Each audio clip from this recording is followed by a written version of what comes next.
From the cursed crypts of late night lobbies and the flaming wreckage of chaotic conversations, they rise again louder, weirder, and undeniably fueled by ADHD energy drinks and a long trail of bad decisions.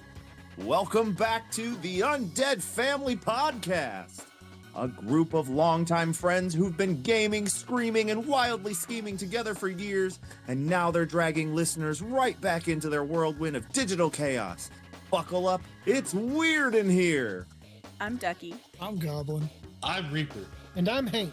New topics, old grudges, wild stories, silly rules, and way too much yelling. They are back and just as unhinged, unfiltered, and unnecessarily crazy as ever.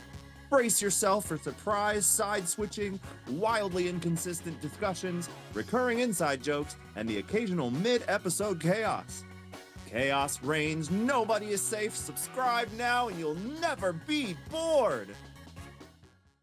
Welcome back to the Undead Family podcast, episode 2.3.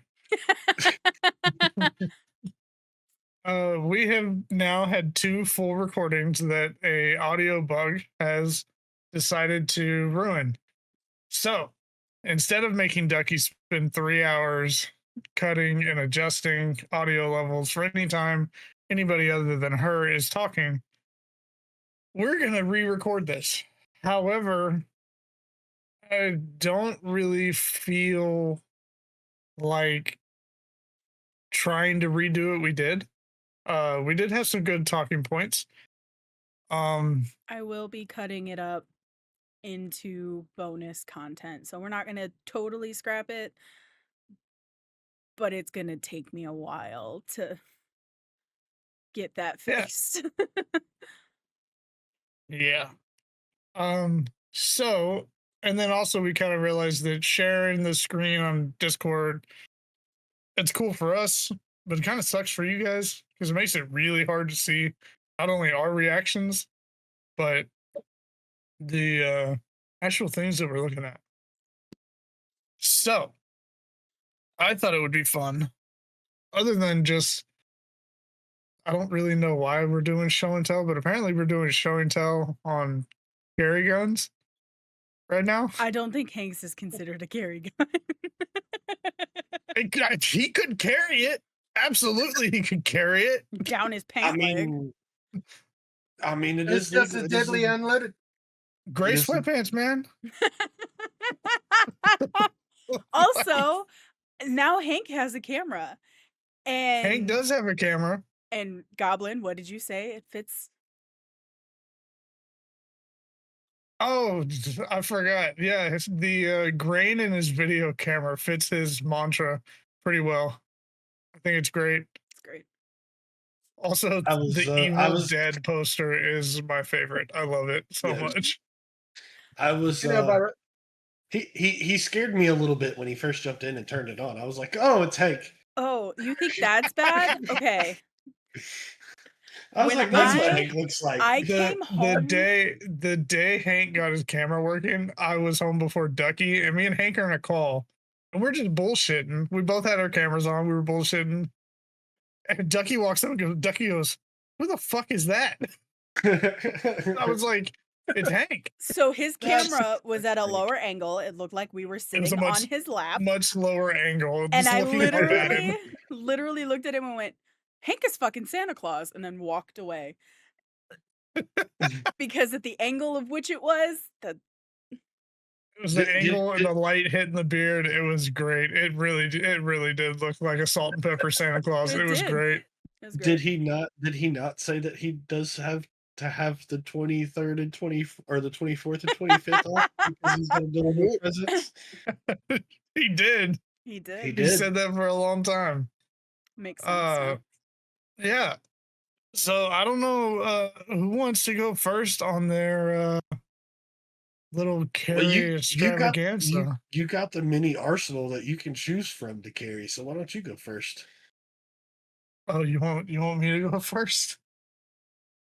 I swear, if you pull out anything other than a pistol, I need either you to open a white screen or turn a light on because you are very dark, baby.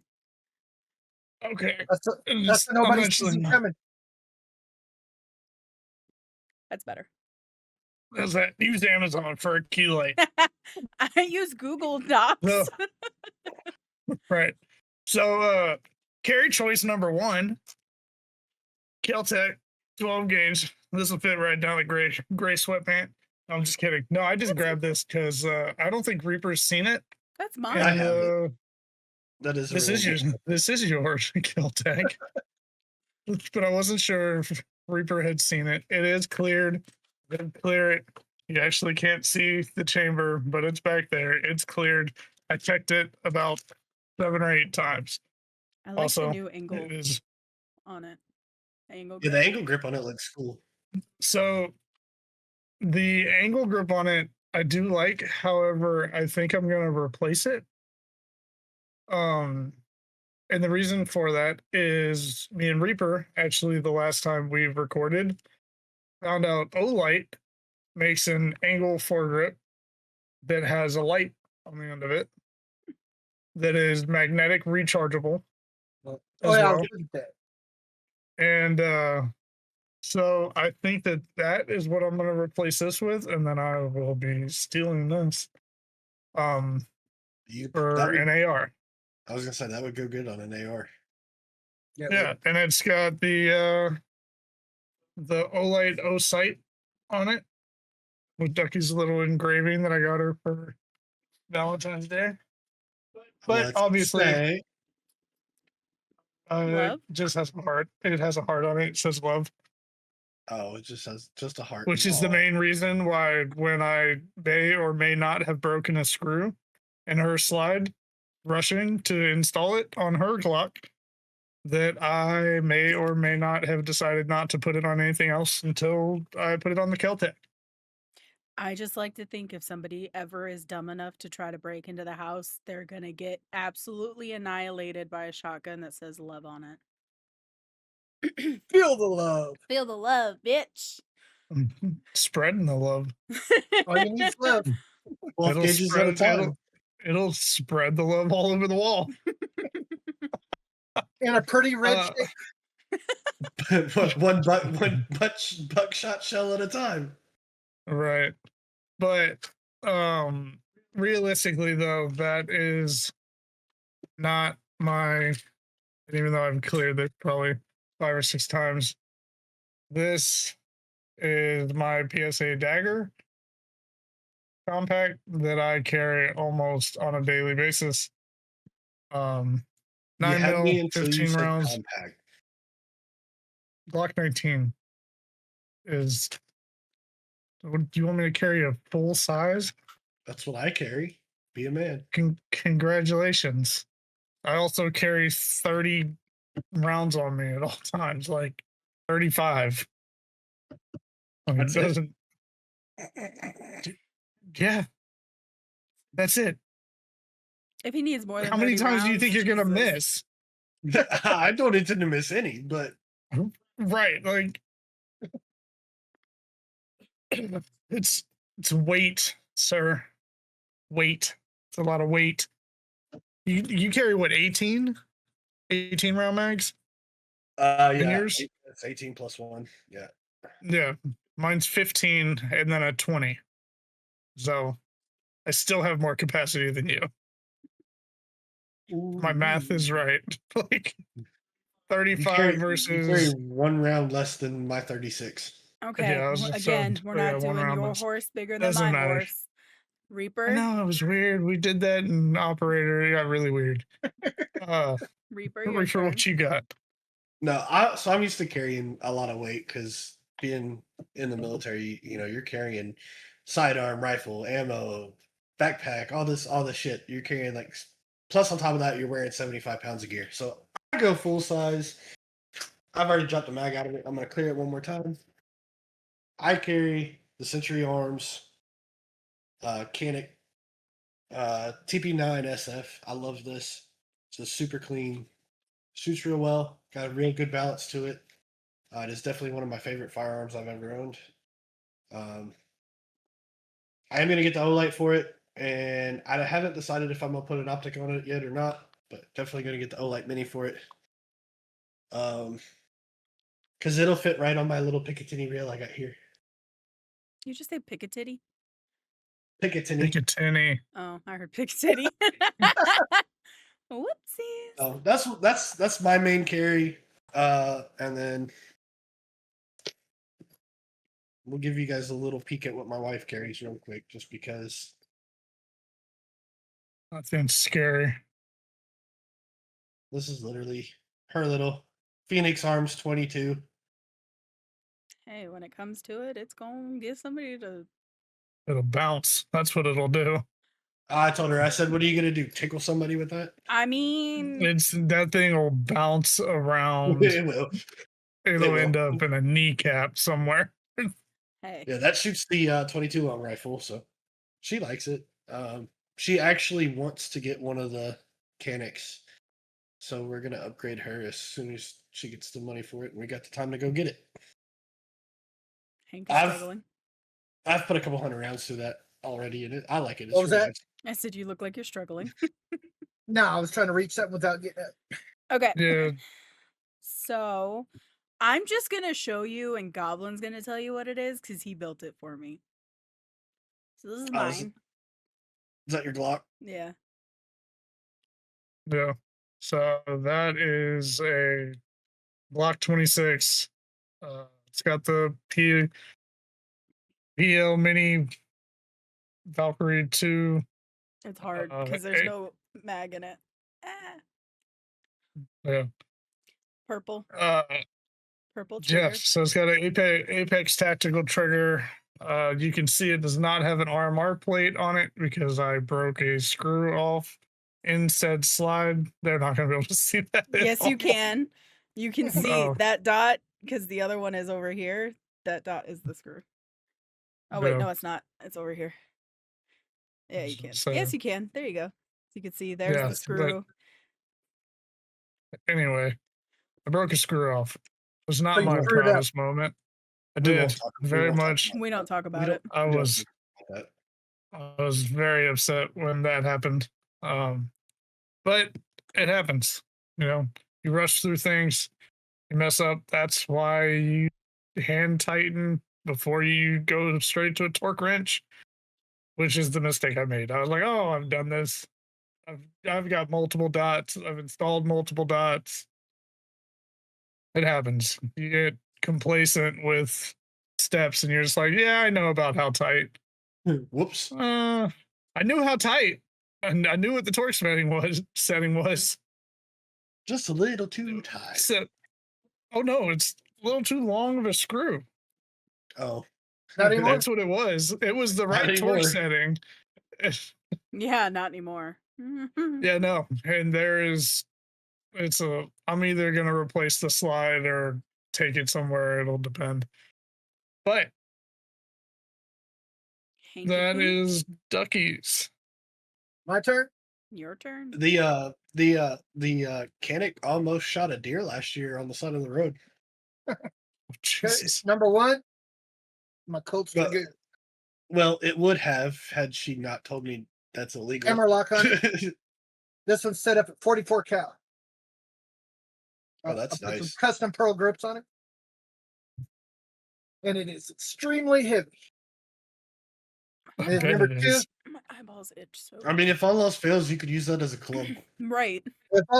if that, or I can reach around to my back because I didn't get up from my other gun, but I got my back knife. Damascus steel, bone blade. That is so you. That is so Yeah, you. that's very Hank. And it's very sharp. I mean, Hank's got a Bowie. I just got a Kraken. Ducky's got a Kraken.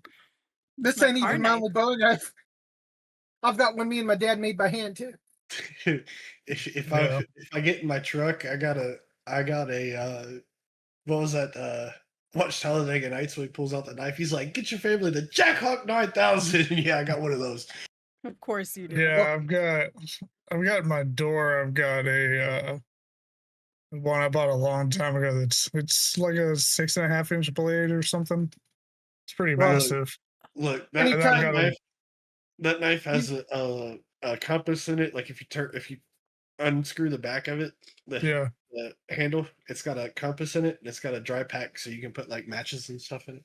Nice. Well, you know what I like to do with mine when somebody pulls out their knife.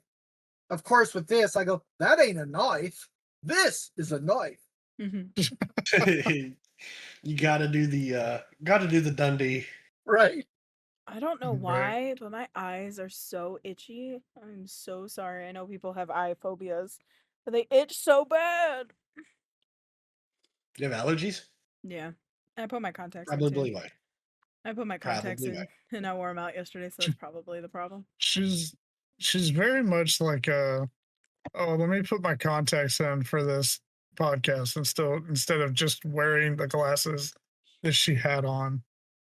But that's fine. Wish I still had But contacts. I'm out. Ooh, I've got one of those. I don't like something touch my eye. I've never tried them on. So Yeah. I'll wait for my glasses. right. Ducky, can you do me a favor? Can you spin the random topic wheel for us? I can. The random Because topic we could go through and re-record and re-look at some more curse gun images. Then I was thinking about doing that. Oh, we could do a lot of things. However, I think it'd be fun just to check out the random topic, see what it comes up with. I think one of these days one of these recordings, it would be fun to do to record. Can you record and be live at the same time? Yeah, I can't, but you guys could. I think that would be cool to get like a chat or multiple chats or something involved. We can figure that out. All right. I'm gonna spin it. I'm gonna make it big. Oh, I can't look at it. Oh, God.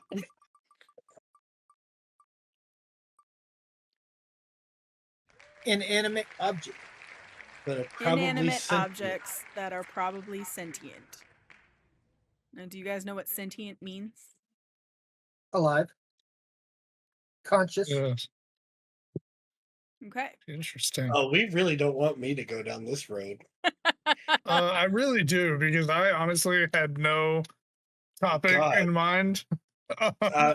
I mean, where do you want to start? Do you want to start with haunted dolls? Do you want to start with haunted objects? Do you want? I mean, I think it means sentient as a whole, like all chairs or mirrors. But I like the haunted side of it. I think that's a really good idea. There's also the AI side of it, like your cell phone's always listening to you. I know that for a fact. That is 1000% factual. Oh yeah, that's been proven. Yeah. I literally say something out loud, and the next time I get on the internet, that's all I'm seeing on ads is what I was talking about. You literally were talking about Domino's, and I literally got an email about it. Oh God. Yeah. Yeah. That one's a given. Yeah. But no, like I think like paranormal attachment can give an object sentience. Yeah. So like which avenue, what haunted objects do you want to talk about first? I mean, there's dolls. There's the obvious freaking Annabelle, supposedly Did they find her? missing, but not missing. She's not missing. She was never missing. She's been in the Warrens Museum for the last 3 weeks now. They took her out of the Warrens. They did take her out. Fucking wild. Why? Would you want to be the one driving that car? Absolutely not. Hell no. No, I had goosebumps knowing we were in the same state.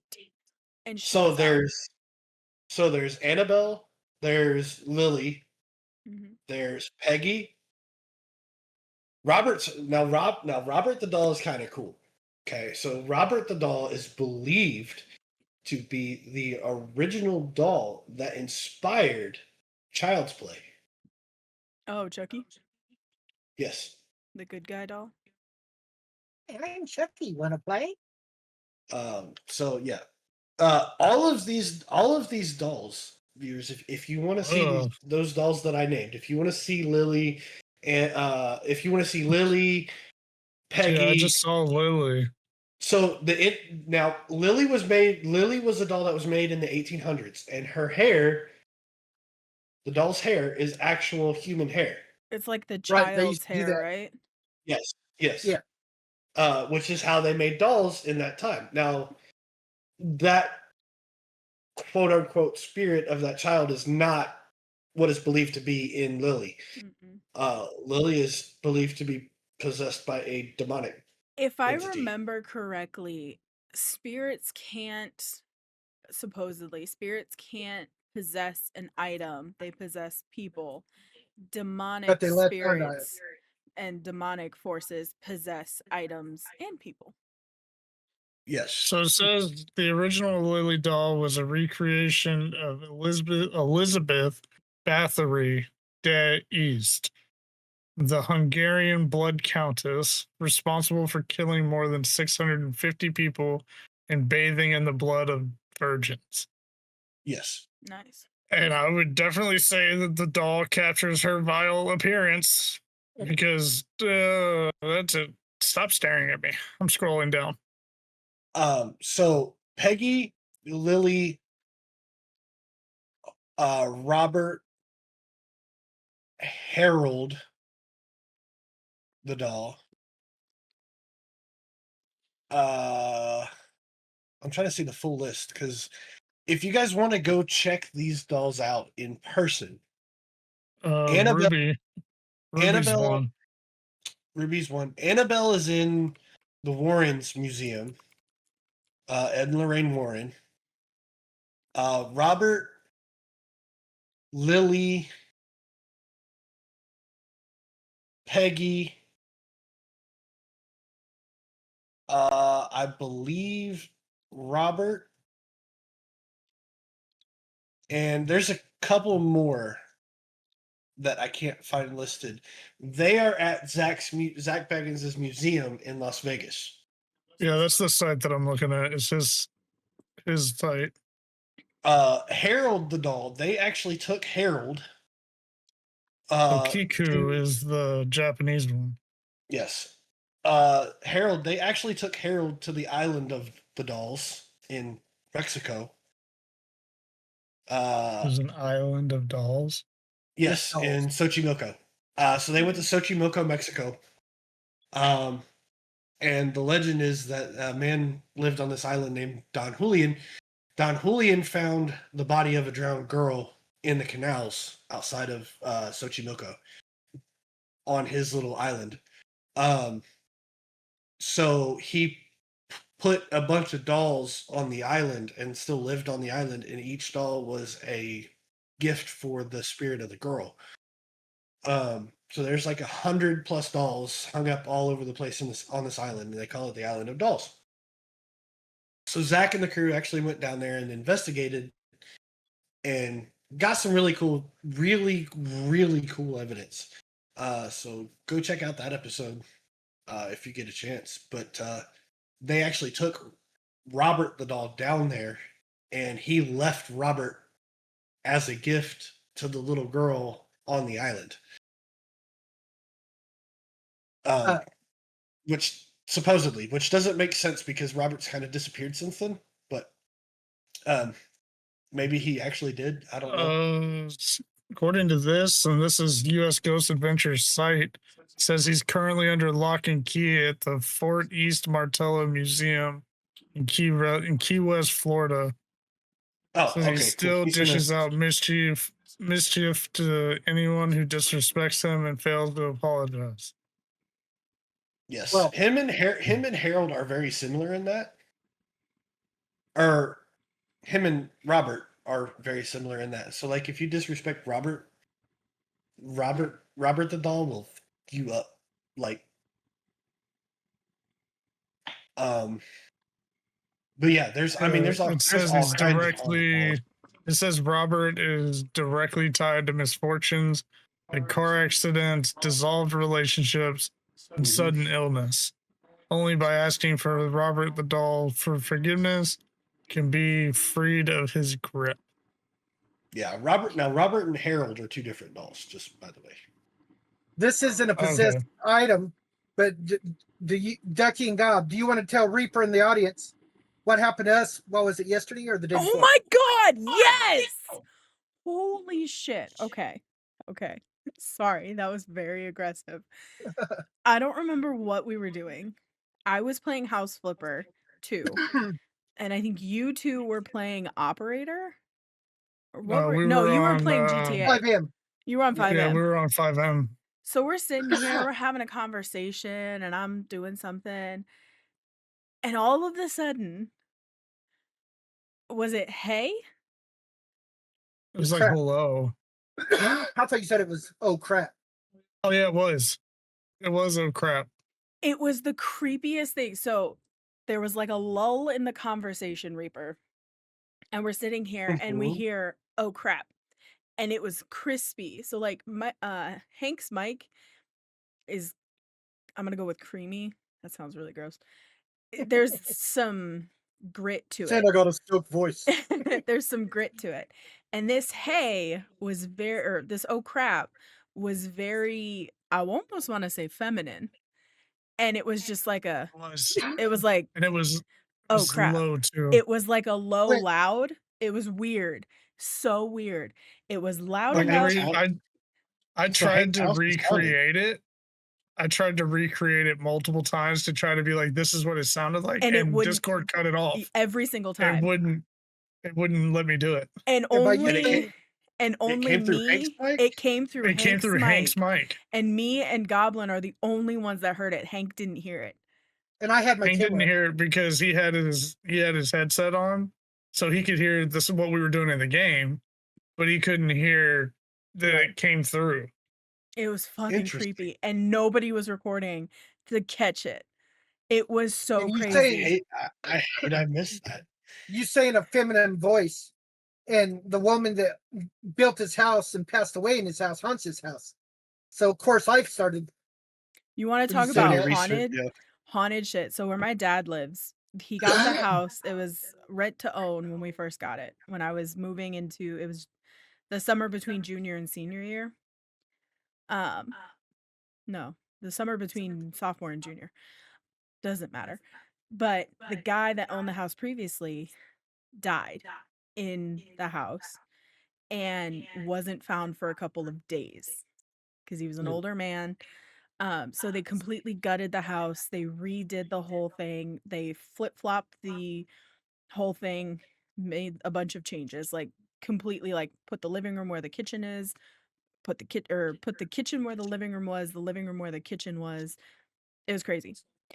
And so when we first moved in, have you guys ever seen bot flies like on carcasses and shit? Yeah. We went into the house and it smelled like absolute dog shit. And there were those fucking flies everywhere. To the point where you could be walking through the house and I literally had one fly in my mouth. I vomited for 2 days. It was disgusting. Ew. Well, gross. We found out that in the tub, the main bathroom, there's an access panel because it's on a slab. So there's no basement to that house. There's an access panel for the tub. My dad opened it because we figured out that's where the smell was coming from. Somehow, it's on a slab, right? Somehow a squirrel got in to that little under access area by the tub and died.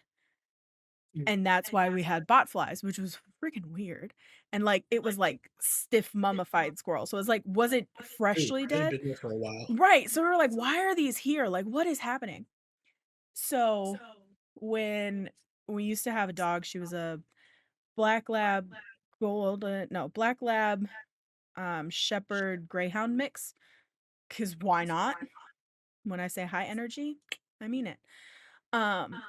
Me and my best friend Brianna were hanging out in my room and we were just talking and her name was Bella. She was sitting at the foot of my bed looking out. So like the door to the outside rest of the house is here out into the dining room and kitchen area. And we hear the front door open.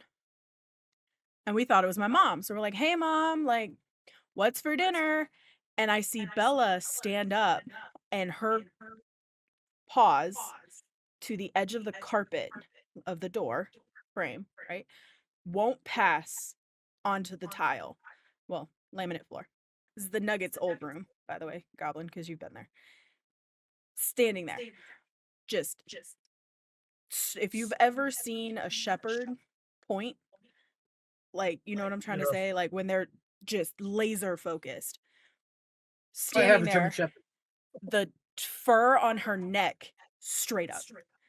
And the lowest growl I have ever heard come out of her mouth.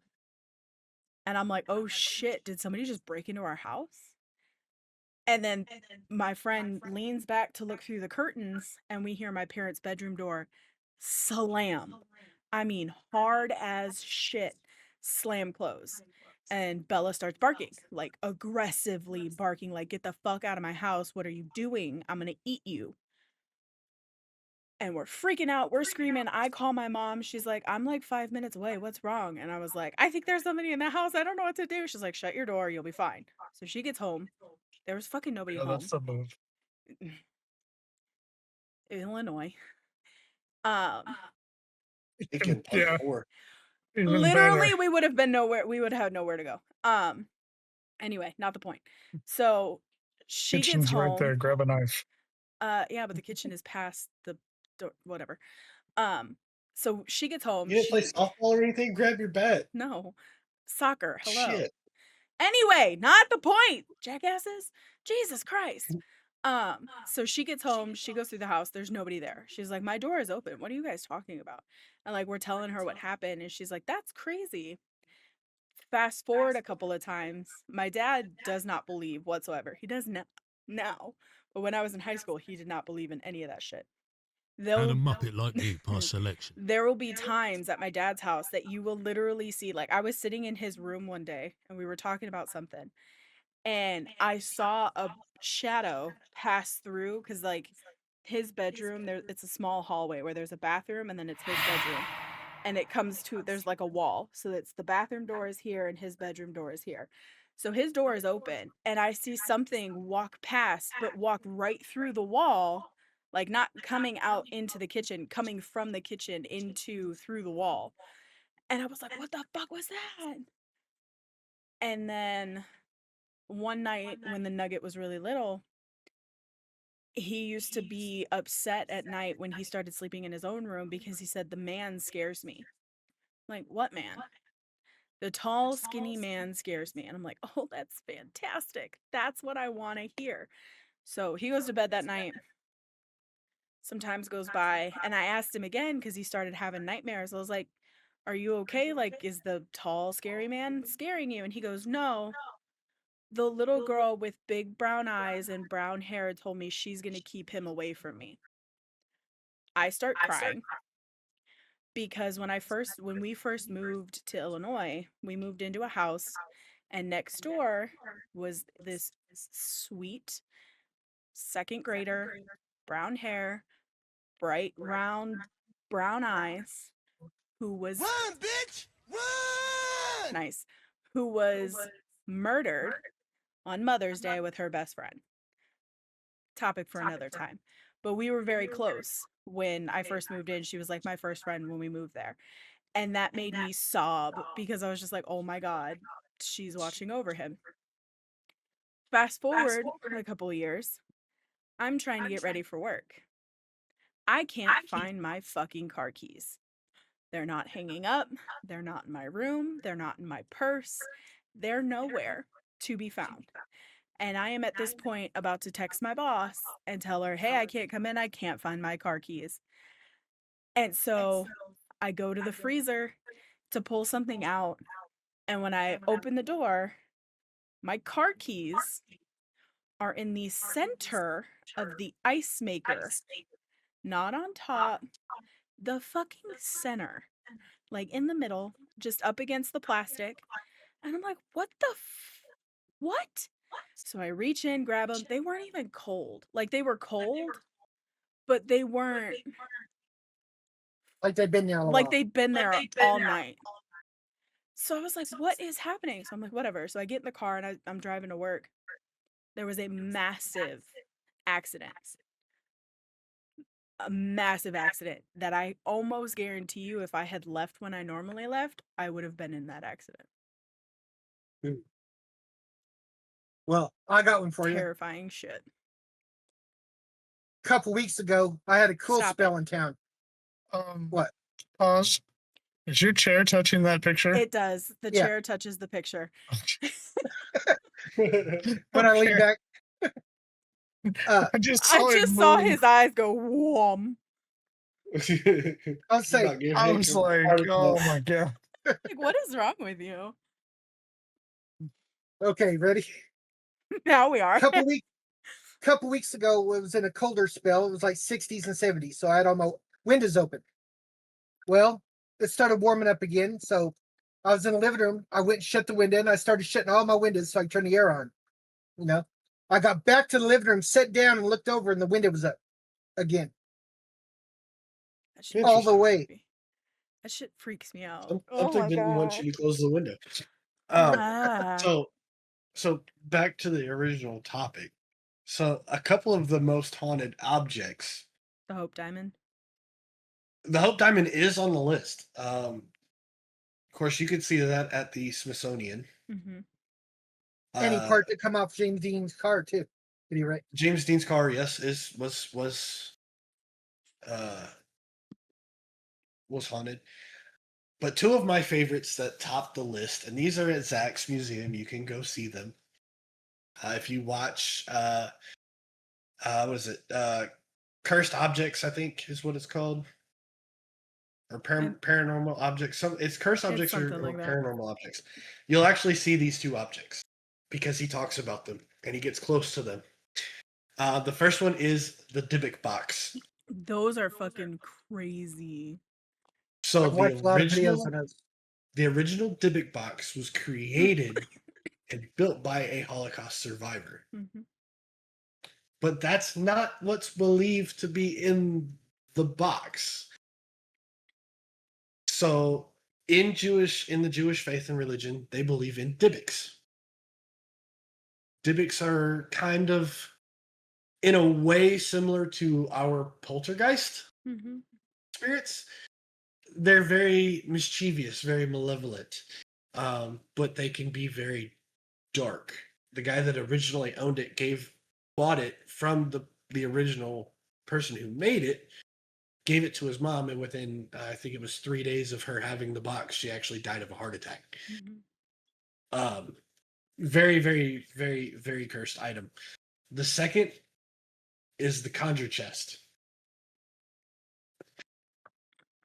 So the story behind the conjure chest was back during slavery, a particular slave owner had one of his slaves build this chest. And the slave built it to the specifications that the slave owner wanted, but the slave owner didn't like it. So he killed the slave that built it. And then proceeded to display this chest of drawers in his home,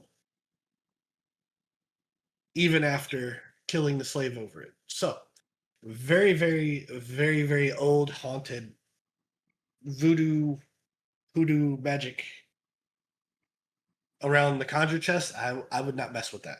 I don't mess with that kind of stuff. That's part of whoa. What makes it why is that echo so bad right now? That's part of what makes me terrified of buying antique furniture, because you never know what happened. My house is full of antique furniture. Nice. No, I was doing a little bit of research because I wanted to make sure, because I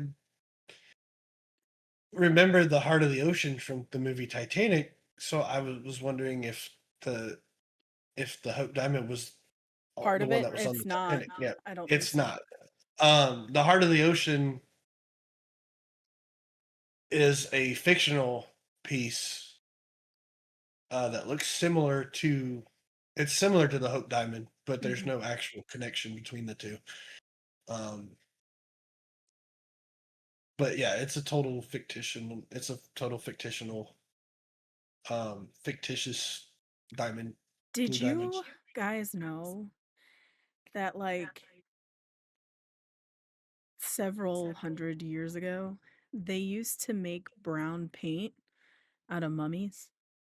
Like, it was a particular shade of brown that used mummy bits to the point where that's why we don't have a whole lot of mummies. Uh-huh. Crazy. We'll just do anything. Oh, here you go. Shenzhen, China. Oh boy. Terracotta Army. The Terracotta Army. I Did you was see what just literally happened? just looking at that. No. You didn't see where that guy broke in there and broke some of the statues? He's an idiot. Oh no. Yeah, happened like a week ago. I think within the last week or so. Wait, He got in there's a protesting. traveling museum of the paranormal and occult, and they have an object called the Dark Mirror. Oh, if anybody wants to shoot up to my area in September, on Route 66 right here, they're having the annual UFO and Haunting Festival. Nice. On Route 66.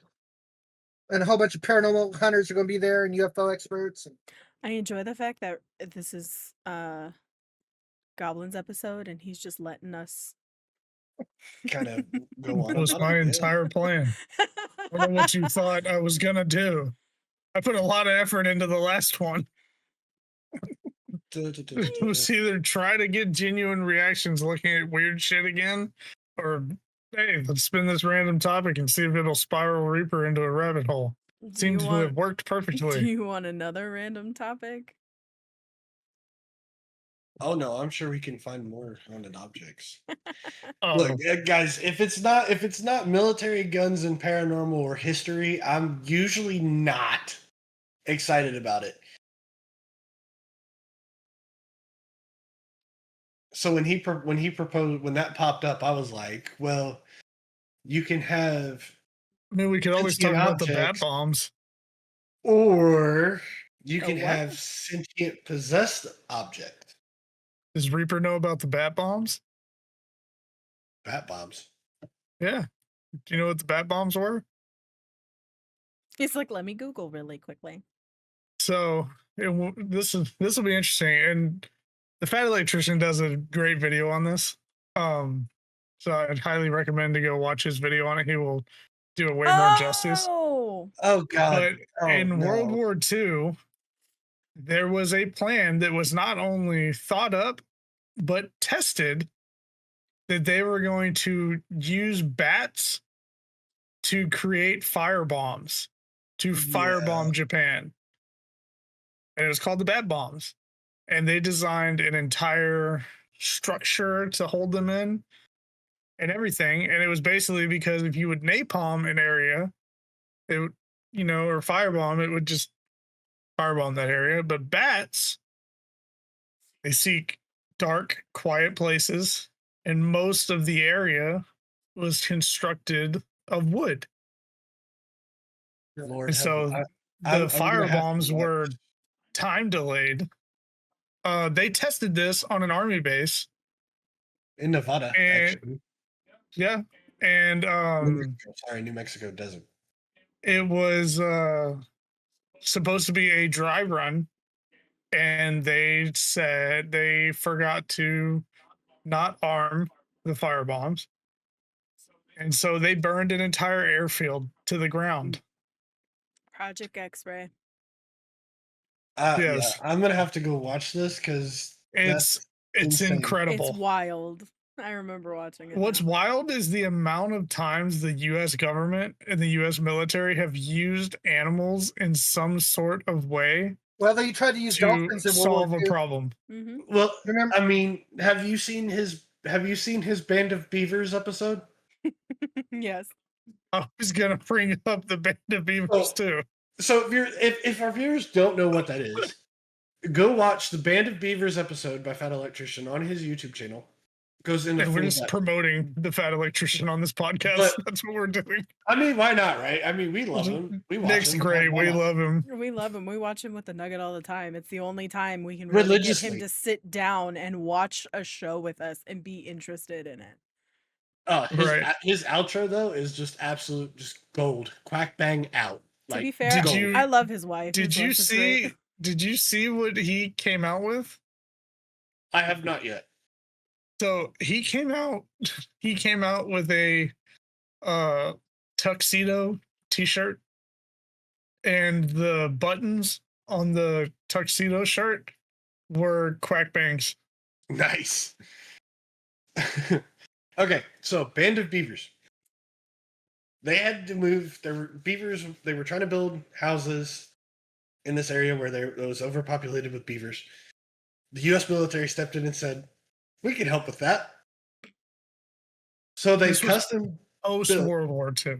Yes, post World War II. They built these custom boxes that were designed to open when they hit the ground. And they parachuted.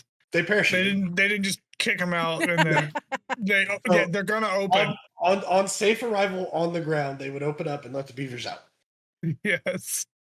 They took one beaver and tested this theory. Tested the boxes, went flawlessly, worked perfect. So they were like, well, let's test it again. In classic Army fashion, they tested it 12 times. And after about the 5th time, they had named this particular beaver Geronimo because he was ready to go and in the box before they even had to say, before they even loaded it. Yep. So they took all these beavers, they put them in the boxes. I think there was like 76 beavers. Put them on a cargo plane, flew them over a remote location, dropped them out of the back. Parachutes all opened up. All of them were fine. I think only one beaver perished, and that was because the box opened too early while it was still in the air. The beaver climbed out and jumped. They said he was on top of it while it was parachuting down. He was on top of the box. Yes. And then it jumped off and fell to its death, but they did their best Band of Brothers impression. So I believe that beaver was buried with honors. Yes, he was.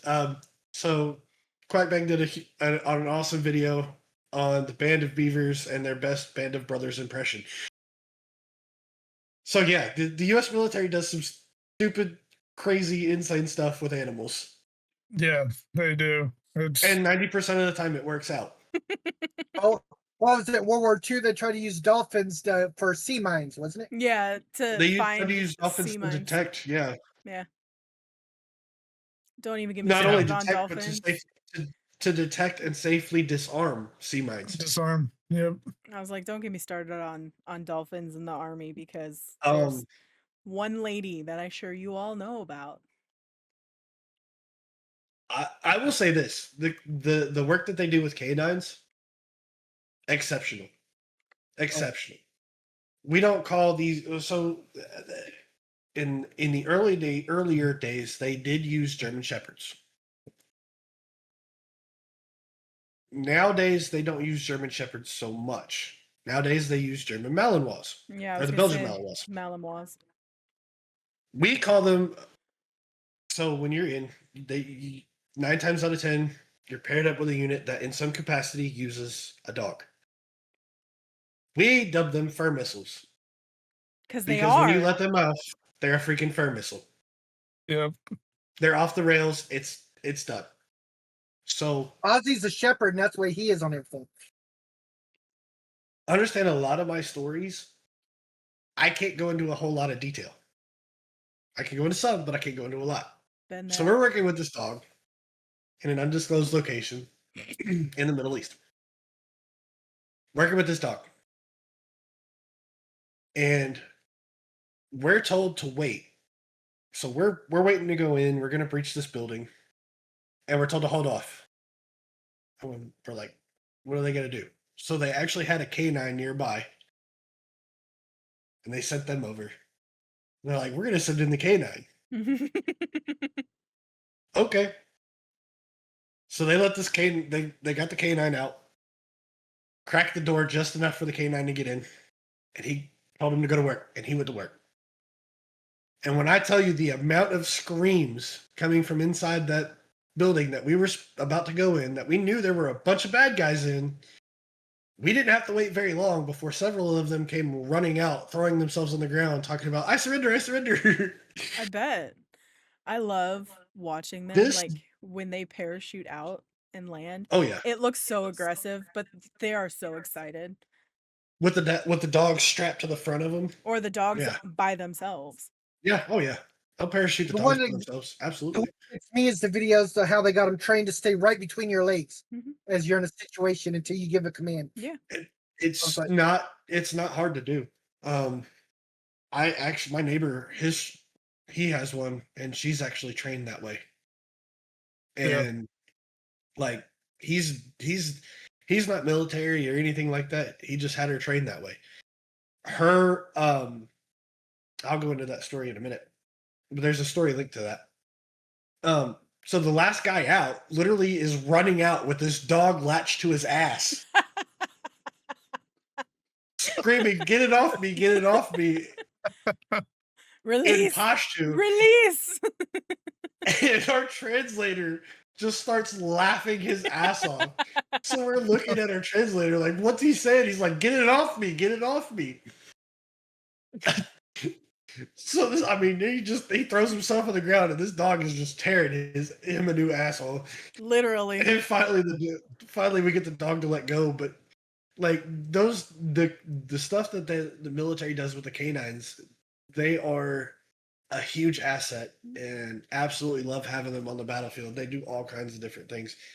Like, which would you rather go into a cave not knowing what's in there, or do you want to send in a 4-legged velociraptor of death? Like, yeah, send in the teeth. Yeah, teeth first. Teeth first. Predator, fetch. Pretty much. That's kind of. But I mean, they do awesome work, and they're not just attack dogs. They're bomb dogs. They're some of them are trained to carry medical equipment. So like if you got a medic on the battlefield that needs help, and another medic can't get to him fast enough, you could send a dog with medical supplies on it. I mean, they do all kinds of different jobs, and they're all great at their jobs. And when you're back on base, they're like they're part of the team. They're like family. You know, you eat with them, you sleep with them. You know, they're just there, and they're great to have. Let's be honest, they're probably better fed than some of the military men. Well, that depends. That depends on if your unit has a no hunt rule. I will say wild boar shot from a UH-60 Blackhawk that was carried back to base does taste pretty good. I bet. Reaper, you might know a little bit about this, but I feel like the Marines at one point had a duck. They did. Somebody had. They did. Duck. It was dubbed the Devil Duck. He was dubbed the Devil Duck. Sergeant Swalsh. Yes. Mm-hmm. The mighty Devil Duck. Yes. I remember. I thought I remembered. This duck was on the beach in Normandy. He landed at D-Day. Damn. He was also on 2 other deployments after that. But yes, this duck landed with the Marines on D-Day. The only animal I could think of off the top of my head is the warhorse. The warhorse was another one. It was. That's the other thing. Sergeant Swalsh. He would drink beer. Yep. Or what was it?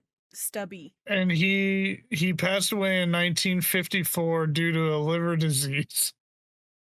And was awarded, and I believe he was awarded a Purple Heart. I believe he received citations. Maybe it wasn't the Purple Heart, but I'm pretty sure he got a medal. It's hard because the actual Marine. I got a picture of him. Oh, so it's funny. It's funny how that Marine that kept that duck actually got that duck. He won it in a game. He won it in a gambling. Game. Yeah, a poker game. Guy was playing was out of money, and he's like, "All I have is this duck," and he's like, "I'll take the duck." So the guy lost, and he kept the duck. Right, and the official story is that he won him in a raffle, Yeah, but it was it was a other poker people game. that were there. It's like, no, it was a poker game. But you know, the Marines have to have an official story. Of course. Right. Like green is their official crayon. This is a quote. Every Marine I know likes the red ones best. A quote from a Marine. Swa or Seawash, because I guess it was Seawash. I kept saying Swash. Sergeant Seawash says Seawash just can't pass up a free drink. What's some other ones? God, they've had Stubby. they've had so many. Stubby, wasn't he was trained for mustard gas. He saved a bunch of people from mustard gas. Yeah. I forget what Stubby he was a stray. He was a stray. I want to say he wasn't he Captain Stubby? I don't remember. It was Captain Sergeant Stubby. Yeah, Sergeant Stubby. He was actually with the 102nd Infantry Regiment unofficially. In World War I. He served 18 months and participated in 100 battles and 4 offensive on the Western Front. Saved his regiment from a surprise mustard attack. Found and comforted the wounded. Allegedly once attacked and held a German soldier by the seat of his pants. What? Now he was awarded 2 Purple Hearts. Stubby was. Yes, he was, and the wound stripe and the gold medal. Yeah, he was. He's a Boston Terrier or a Bull Terrier mutt. Yeah, he was an incredible dog and was not even actually like service trained at all. No, I think he was. They found him, right? Yeah, back to the duck. Okay, and not Ducky, the duck. This is a quote. It says, "For courageous action and wounds received on Tarawa.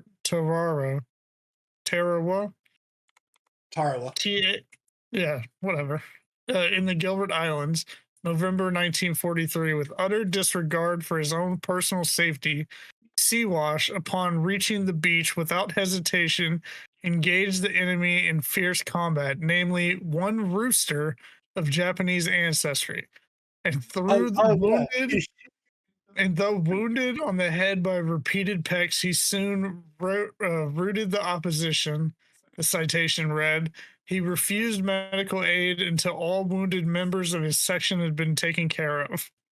That's I forgot he went badass ape shit back on a chicken. And he fucked up a rooster. Yeah, he did. He said, rooster. And actually, because I just saw this somewhere. It said that the Marines initially believed she was a he until the duck began laying eggs. So Sergeant Seawash was actually a female duck. Yes. And she fucked that rooster up. Oh gosh, but I mean, there's so many of them. You've got Wojak. But it says from there the ducks served during the Battle of Saipan. Yep. This time from the safety of a destroyer in the Battle of Tinian.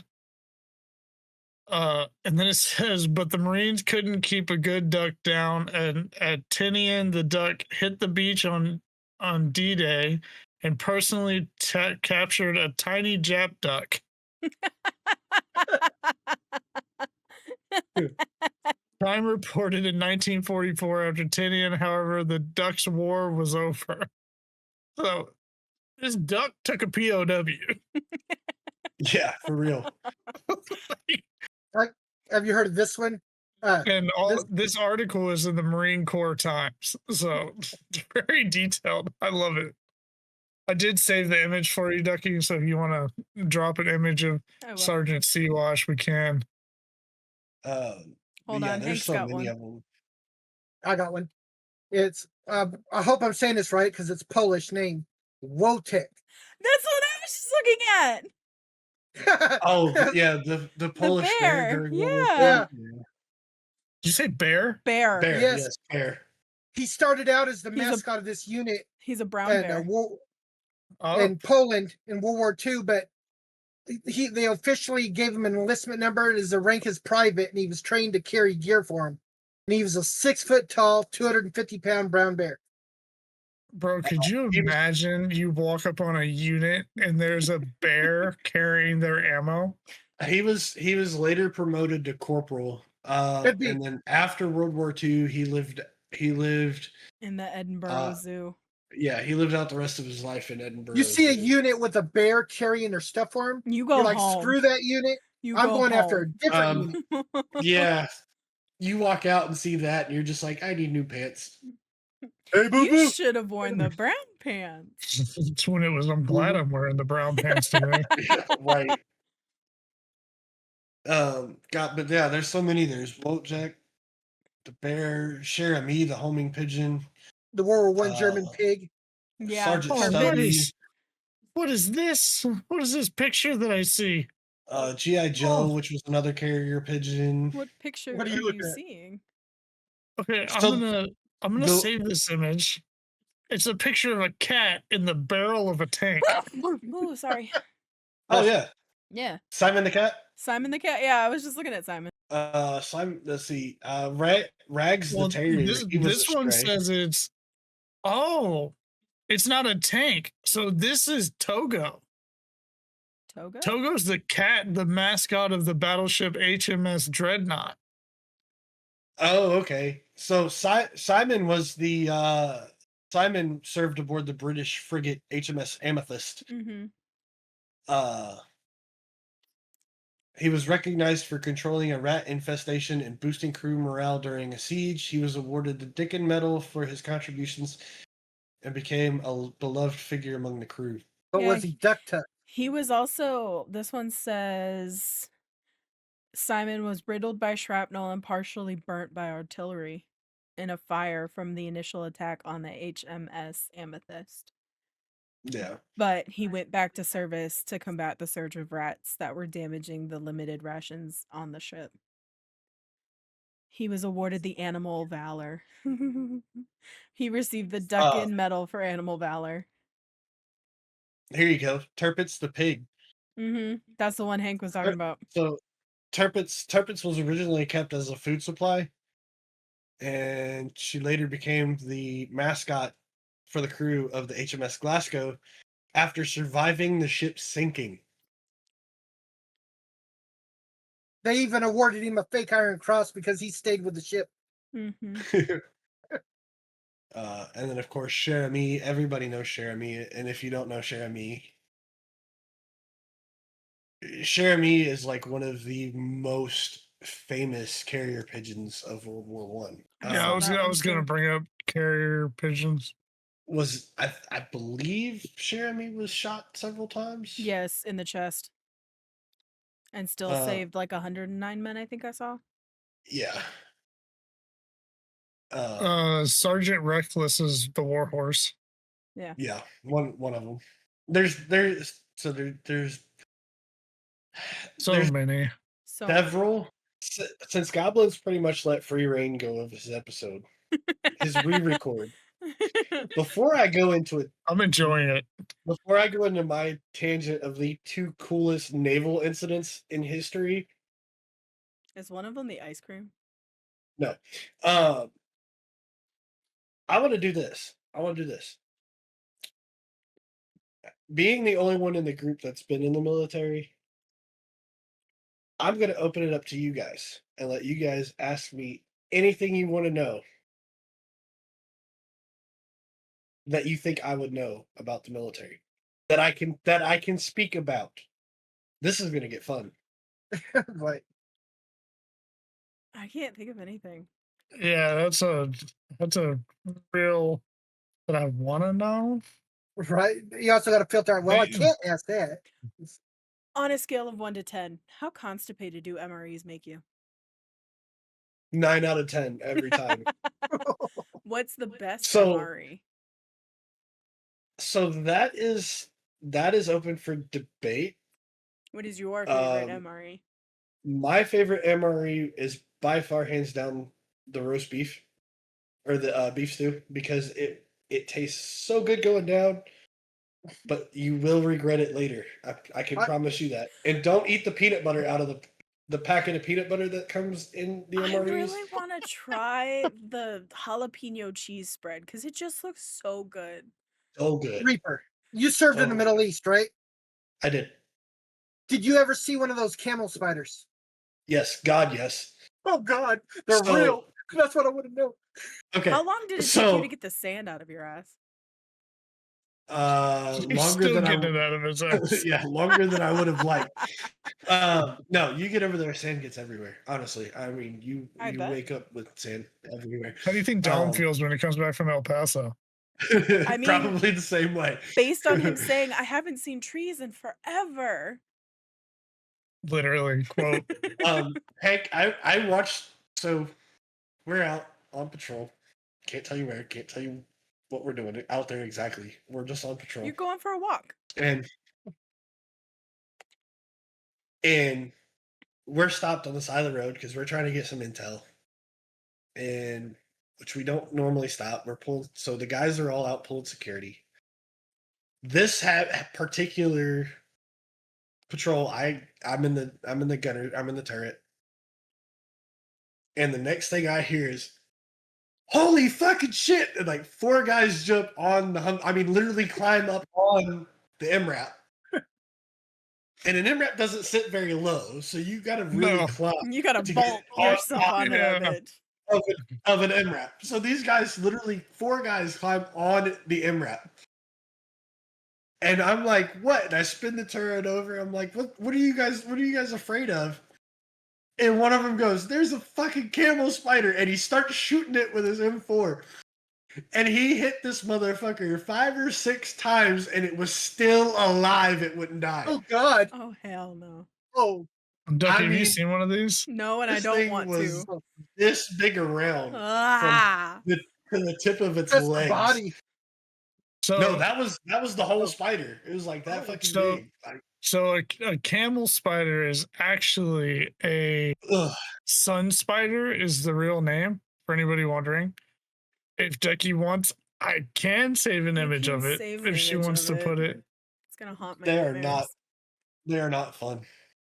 I absolutely That's gonna be the one thing that my aphantasia brain is gonna be like, yes, remember what that looks like when you go to sleep. Right. So the image that I'm gonna say, there's an image of a camel spider fighting a scorpion. Oh, I would open fire. And it makes a scorpion look small. Oh, it's on my desk. Yes. I just have to find it. They are. Where are you? They are god awful. Do not. If you're in the Southwest, the Midwest, or in the desert here in the States, and you decide to go camping, keep this advice with you because it was something that was told to me when we went over, and I carry it with me still to this day. Do not go to sleep and take your boots off. No. No, it'll climb in your fucking sock. If you do, dump your shit out before you put your foot in it. You will have all kinds. You will have scorpions, spiders, snakes. Do you know scorpions glow under blacklight? Some of them do, yes. That's crazy. Yeah. Don't stick your foot in your boot if you sleep with your boots off. Or better yet, just don't take your boots off. So there was a spider. I hate spiders. Spiders are not my friend. There was a spider one day. I want to say Goblin was at work. I was lighting a candle. And I don't have a normal lighter for candles. I have this. It looks like a taser. Mm-hmm. Right? You see how it lights? Mm-hmm. In my terrified, oh my god, this is a big ass spider. It was probably about that big around. It was a big spider. I had this in my hand, and I just went. Did you burn it? The legs And they curl up so fast. The legs went like this and then in. I was like, Yeah, they "You're curl up dead." so fast. But yeah. I know what Goblin wants to ask. I'm waiting for it. Come on, ask it. Nah, I'm good. We've been recording a long time. There could be a lot of things that I could ask. We'll end it with one of your many questions. All right.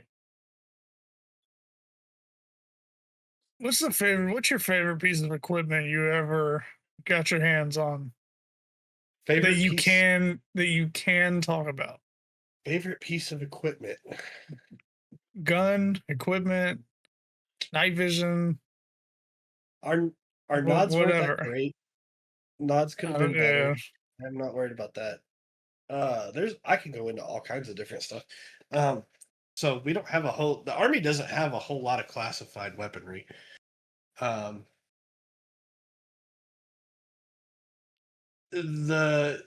Probably one of the coolest, most upgraded things was the MRAPs over the Humvees.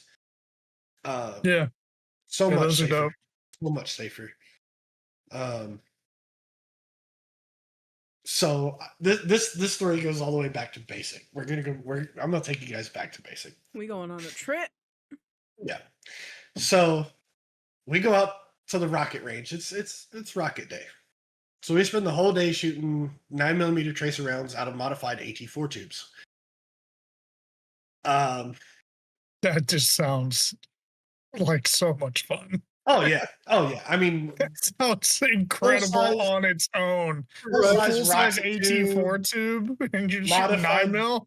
Yeah, modified to shoot 9mm tracer rounds, and we're just out there shooting tanks. Just these old barren tanks out in Fort Benning, Georgia, in the middle of literally the forest of Fort Benning, Georgia. Yeah.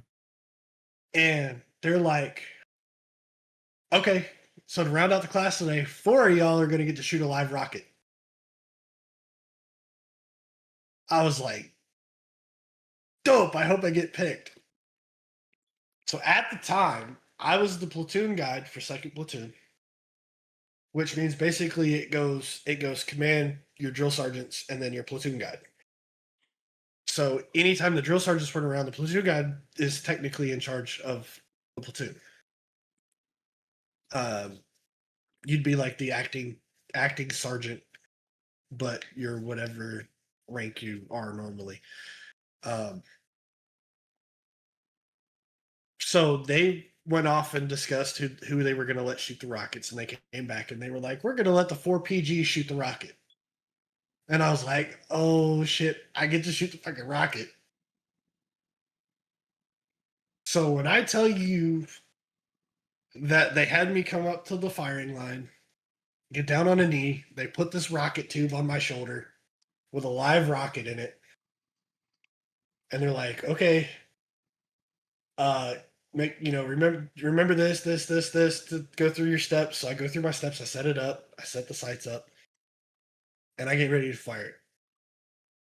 And I holler back blast area clear. And they're like, clear. So I picked this nice T-90 that was sitting out there, old Russian tank, kind of sitting at an angle towards us a little bit. And I unleashed hell. And I mean, I just... And I watched that rocket spin downrange and hit that tank, and it skipped off the front of the tank and went off into the woods. Oh! And the sergeant that was with me came over. He goes, congratulations, you just cleaned out Bambi and her whole family with one rocket. Probably a couple of Thumper's family, too. And my response was just like, sweet, does that mean we're having deer and defect tonight? And he goes, no.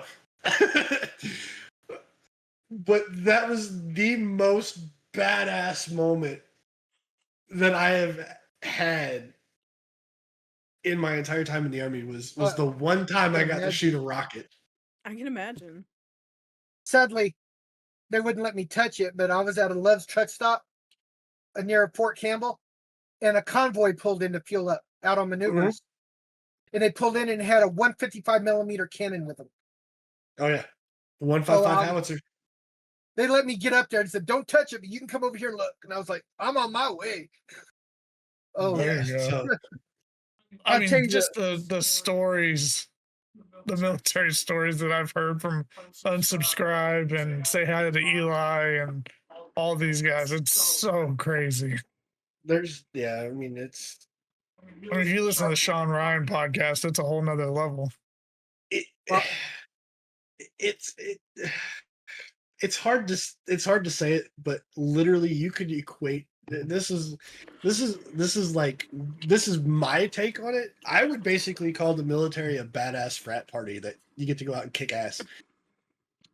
And it's literally what it is. I mean, you have a lot of fun, and you get to know the guys that you that are around you and that you're with every day. And it is a brotherhood. You do form a bond with those guys because you've got to have their back and they've got to have yours. So you want to be as close to those guys as you can. And a lot of times that's through partying, hanging out, having fun. But when it's time to get serious, every one of you put on that uniform and take your job very seriously. And that's where it gets real. And when it gets real fast. And yeah, but I mean, I would literally equate it to a badass, kick-ass fraternity that you just get real close to everybody and get to do badass shit with. When I went in and we went, the mission was basically security. We were an active security force, which is why they called it Operation Enduring Freedom. Because we were not only were we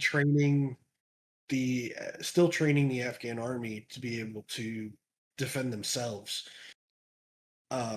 We were also basically a live-in security force. We were still mopping up, I guess you would say, dealing with ISIS and Taliban and Al Qaeda and all that. Like, they were still prevalent in the area. They weren't super as active as they had been in the earlier years, but they were still very active. Are you still open for a question, or is that closed now? No, I was going to ask one too, Hank. I don't know if you can say or not, but if it hadn't actually happened, how was the fear level of when you were clearing stuff of suicide bombers coming running up? Or did you ever have that situation where it probably was and stopped? We didn't really deal with it doing breach too much. So like clearing buildings and stuff wasn't a big issue. One of the things that we were very focused trained on was IEDs and VBIDs, vehicle-borne IEDs. Right. I didn't ever encounter any myself, but guys I knew had. There was when we got over there was a story from another unit that was there before that we were coming in and they were coming out. And they actually had a guy that left a couple weeks prior to this on a med flight to Germany. They were out on patrol and hit an IED and an MRAP.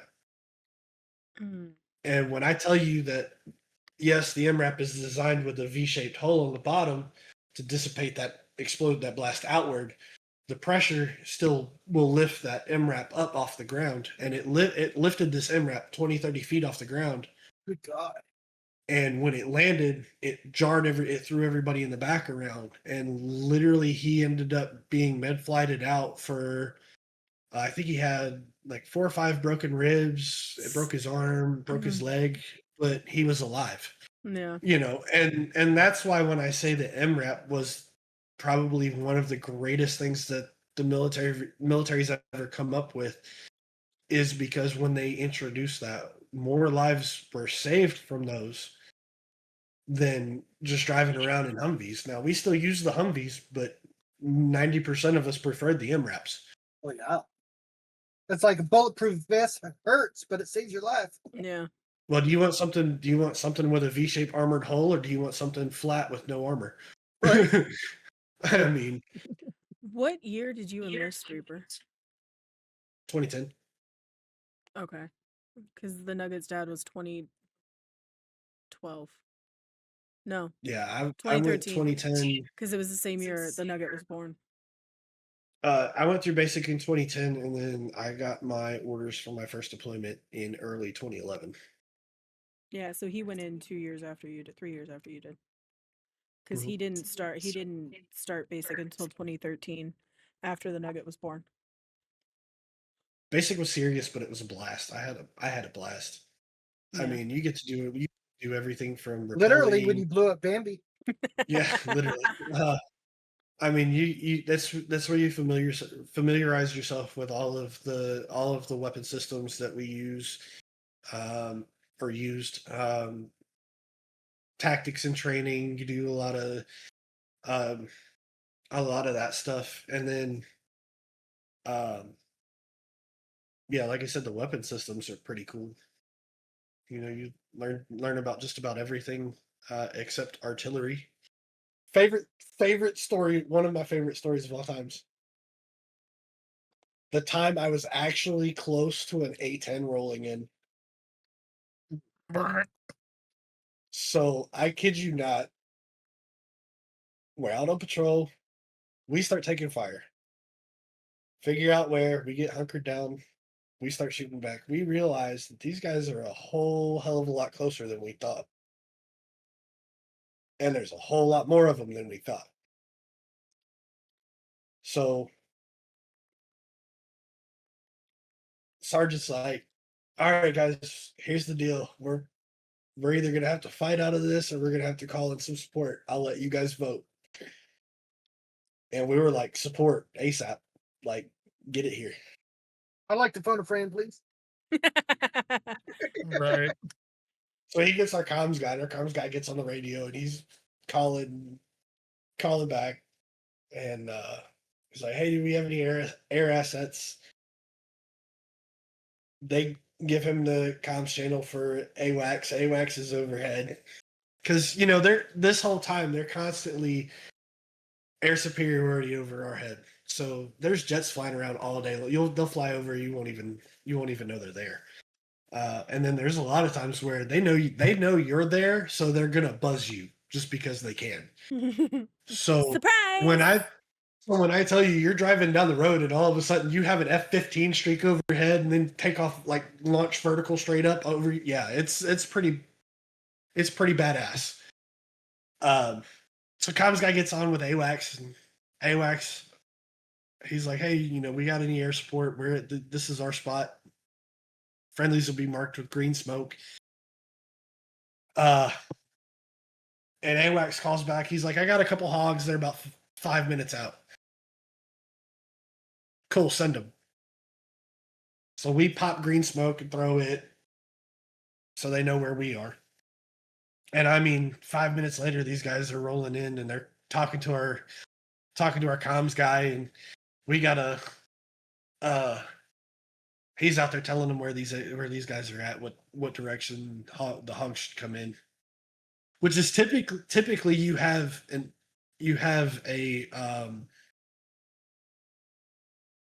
you usually have somebody that does that, that's embedded in your unit with the Air Force. But we did not at this particular time have that.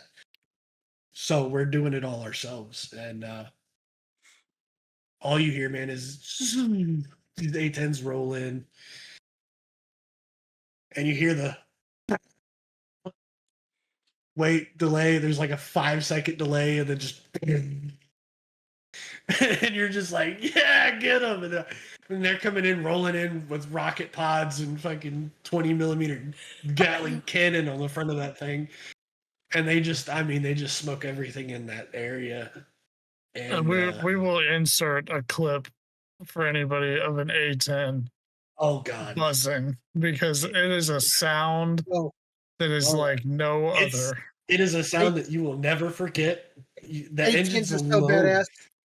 the engines alone, you will never forget that sound. And like when you're, if you're a grunt, if you're a ground guy like me, you're an infantry guy. Those are the angels from above. Like they're your angel. You call them anytime you need them. They will be there quick, fast, and in a hurry, and they will annihilate some shit. Like a good neighbor, Warthog is here. Yeah, that's exactly the way I would put it.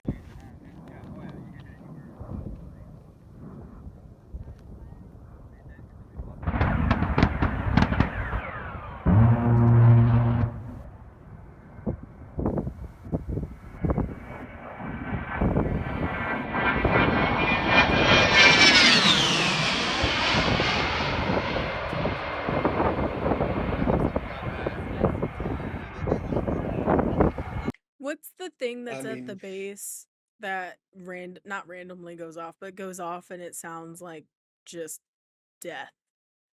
Oh, you talking about the Sea Whiz? yeah, Is that what I Seawiz. wasn't sure if it was the same. I knew what it was on a boat, but I didn't know it was the same thing.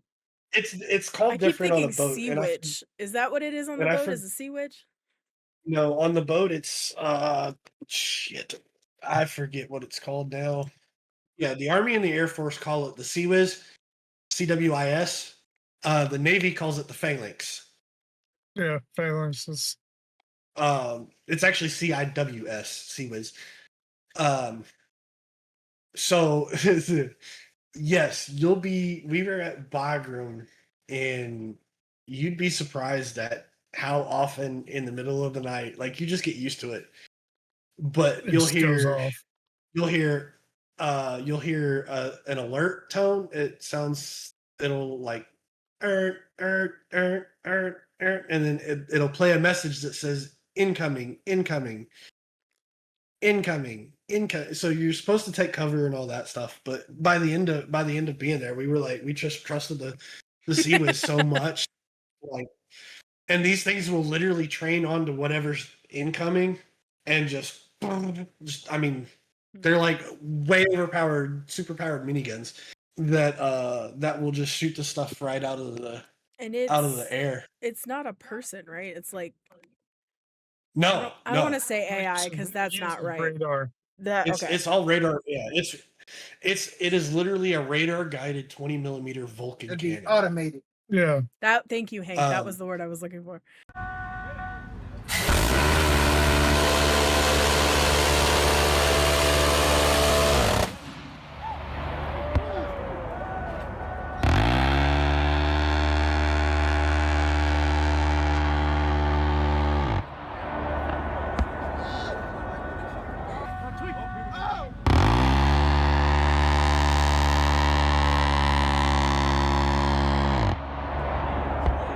The tracers that you see that look like tracers, it's molten metal. Yeah. Is what it's shooting.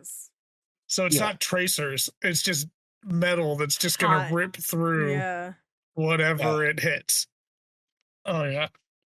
But anyways, we had already decided that Reaper was going to host the next episode.